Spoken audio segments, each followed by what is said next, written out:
Sumakay ako sa van. Tapos nakilala ako nitong nakapula. Asawa ko pala yun. Tapos pinahawak niya sa akin tong batang bilog. Yung bata sa dulo nag-peace sign na din.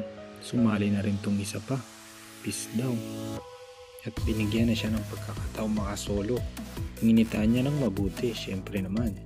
Sumunod naman tong batang mataba. Sabi ako naman. Ihahatid pala nila ako sa Terminal 1. Napansin ko yung batang mataba. Mukhang may sinisilip siya. Sabi mamaya ka sa akin. At ayun na nga, magkakalapit na sila. Inaabot niya, gusto niyang sabunutan ng batang ito. Picture muna kami dito. Yang nakapula nga pala, kuya ko yan, si Kuya Biton. Solo picture muna si Boy Negro. Kakamotor ko yan, kaya nagsunog na. Pero okay lang, thumbs up tayo dyan, 2 times pa. Puntong ito, nagpa-picture na sa akin si madam ko. Okay, smile. Lumapit na rin sa akin tong batang to.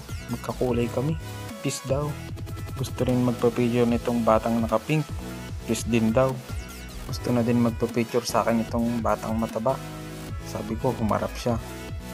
At ayun na nga, sumakay na naman ng eroplano. Selfie muna sa tabi ng bintana.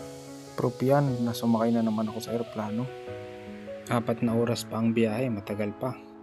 Eto, nakarating na nga uli sa training center sa Ansong. Picture muna. Kanya-kanya na kaming pwestuhan dito. Yung isa may dala-dala pang tarpaulin. Bigla namang naisipan kong mag-picture sa vicinity para kita yung mga building. At may isa pa ako ng picture dito sa mga flag. Flag yan ng 16 countries nakasali sa ETS. Ganito yung meal namin sa training center. Masarap yung kimchi dyan. Yan, madami nang lumabas. Nasa 180 kami lahat dyan. Last day na ng training yan. Siyempre, hawak na tayo sa flag natin. Habang hawak ko yung flag, napansin ko yung isa nakatingin dun. Siguro gusto niya ding humawak sa flag. Ito ang katunayan na tagumpay na naman ako makarating sa PRIA.